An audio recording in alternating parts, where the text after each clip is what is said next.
ہٹائیے اور ترنگا لال قلعہ پر لہرائیے. یہ سب سے پہلا کام یہ جنرل میجر شاہ نواز خان نے کیا تھا. ہمیں یہ تاریخ بھی اپنی معلوم ہونی چاہیے. یہ وہ جنرل شاہ نواز خان ہیں سبھاش چندر بوس نے جو آزاد ہند فوج بنائی تھی اس فوج کا کمانڈر ان چیف انہیں بنایا تھا, اور ان پر بڑا اعتماد تھا لوگوں کو.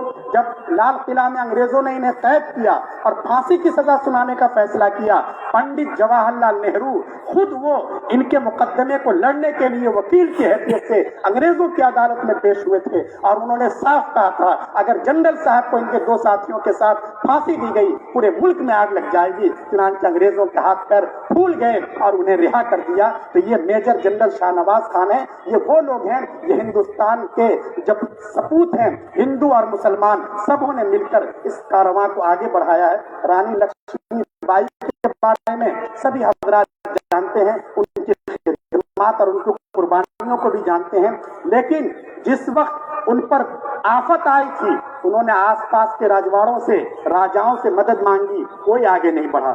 یہ علی بہادر خان تھے باندہ کے نواب, یہ 10,000 کی فوج لے کر رانی کی مدد کے لیے آگے آئے.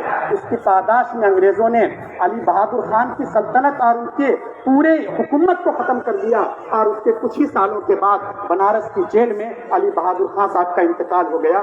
بھگت سنگھ یہ ملک کے بہت بڑے محب وطن سپاہی رہے ہیں اور ان کے کارنامے کتابوں میں بھی ہیں, سب سنتے ہیں. لیکن آپ کو یہ بھی معلوم ہونا چاہیے کہ جس وقت بھگت سنگھ پر کیس چل رہا تھا ان کا کیس لڑنے کی کسی وکیل میں ہمت نہیں تھی. کوئی اپنے آپ کو پیش کرنے کو تیار نہیں تھا, کوئی متہم نہیں ہونا چاہتا تھا. یہ ایک مسلمان وکیل تھے بیرسٹر آصف علی, انہوں نے ان کا کیس لڑا ہے اور اس کیس کی پوری فائل اب شائع ہو گئی ہے. تو اس طرح مسلمانوں میں ہندوؤں میں ایک دوسرے کے لیے انسانیت کی بنیاد پر بھائی چارے کی بنیاد پر جو جذبات تھے وہ ہمیں دیکھنا چاہیے. اور ٹرائل کورٹ میں بھگت سنگھ کی پھانسی کا فیصلہ ہو رہا تھا, لیکن آپ اس تاریخ کو بھی یاد رکھیے کہ اس میں 2 عیسائی جج تھے, انگریز تھے, ایک مسلمان جج تھے. اس فیصلے پر جب دستخط کرنے کی باری آئی ان سب نے دستخط کر دیے کہ بھگت سنگھ کو پھانسی پر لٹکا دیا جائے. لیکن یہ مسلم جج